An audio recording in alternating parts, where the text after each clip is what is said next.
Our next speaker will be Carole Bloch. Carole, forgive me if I'm not pronouncing that correctly. And she is from the Faculty of Education. Her presentation is titled Attempting to Penetrate the Screen, Exploring Online Teaching. So, Carole, if you are there, you may start your presentation. Good morning. I am here. Thank you. I'm just, can you see what I've put up so far? Yes, we can see your screen, Carole. Okay, good. Thank you. Thank you, everyone. Good morning. I guess my presentation, and I'm lecturing home language English students at the moment. And I guess my presentation is a reflection on my my journey, sort of the headlines of my journey. As I joined UWC last year only, literally 2 weeks before we went into lockdown.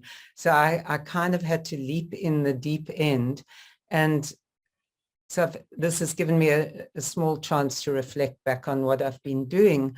And really teaching the students, I always think of a general outline like this, the kind of input that I need to give, and then the engagement, the interaction, and the feedback that is happening through the teaching and learning process. And how to do that online. And really there are significant challenges with that, especially with the interaction and feedback I felt.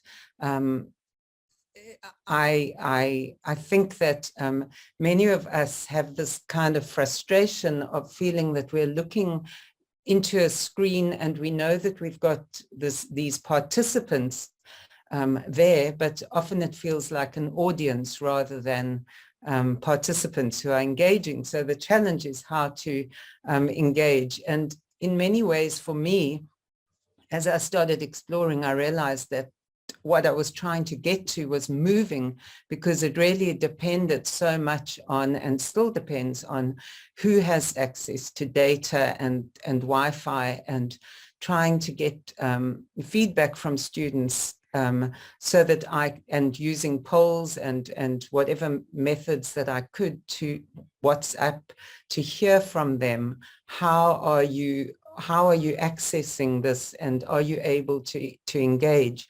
And I realized that I needed to have different modes to keep students interested and involved, and also that different students needed to access the material in different ways. Some would be in a very noisy space looking at a tiny screen.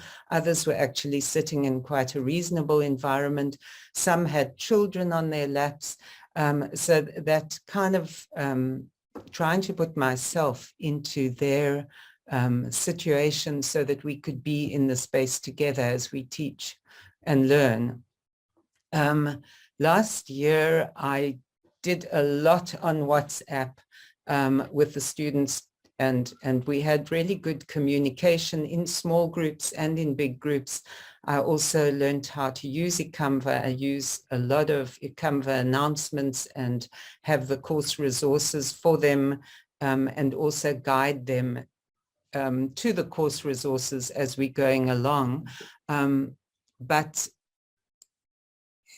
the point for me was really to try and understand how I could share the information, the same information, in different ways, and get a system going that was clear for me and clear for them as well, and worked for them. And I think as other speakers have been talking, I've realized that we're sharing the same challenges in many ways. But ultimately for me, of course, live sessions feel like what I need to be doing mostly in order to reach the students. And so I do use PowerPoints. I use a lot of video material so that we can see demonstrations of real practice. I think the presentation before the last one on the early childhood foundation phase is the stuff that I'm talking about with students. I need them to understand practical examples of teaching and learning. I did try Big Blue Button. I tried a lot, but actually I've come to rest with Zoom. At the moment, it feels like it's coherent and that we can all work with it, even though it uses a lot of data. The students seem to also not be questioning so much the mode that we're using. And my students love the breakout rooms, and we find that very sort of facilitatory for the interaction that we need. But I must say it is difficult because then I can't record everything for the students who are not there. So they're always going to be the pros and cons of these modalities. And this feeling of students hiding behind their screens, we laugh a lot about it because I've done a poll with them, a couple of polls, to find out why so many of them don't want to put their cameras on. And there are all kinds of reasons and very legitimate reasons, but I do feel that it would be so much easier to communicate if we could see one another. I used, as I said before, a lot of WhatsApp groups last year, but I have to say I found it very overwhelming personally to find the information for assessments and for evaluating.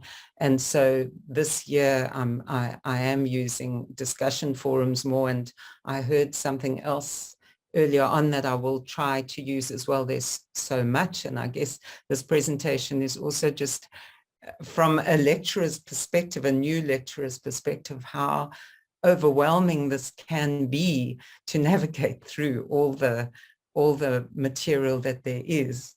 I also do some pre-recordings, and some students prefer that because there are no interruptions and we can get good quality. And another thing that I have really found useful with my students is to do voice recordings of the reading. So I talk them through their reading, the key readings that I want them to do, so that I scaffold their journey through the text. Because I do find that otherwise students feel very overwhelmed with too much information coming at them, not only from me, but from their course in general. Carole, you yes. have 3 minutes left. Yeah, I'm fine, thank you. So one of the things that I think we don't maybe talk about so much, but this online teaching is quite a strange thing, that you have to see yourself all the time, and that's part of the reason why the students don't want to be exposed. But I do feel that I have to just resist the temptation of just being a voice and share PowerPoints and recordings immediately so that they can access them. And I'm not going to go through all the different ways that I work with them, because it's very similar to everybody else.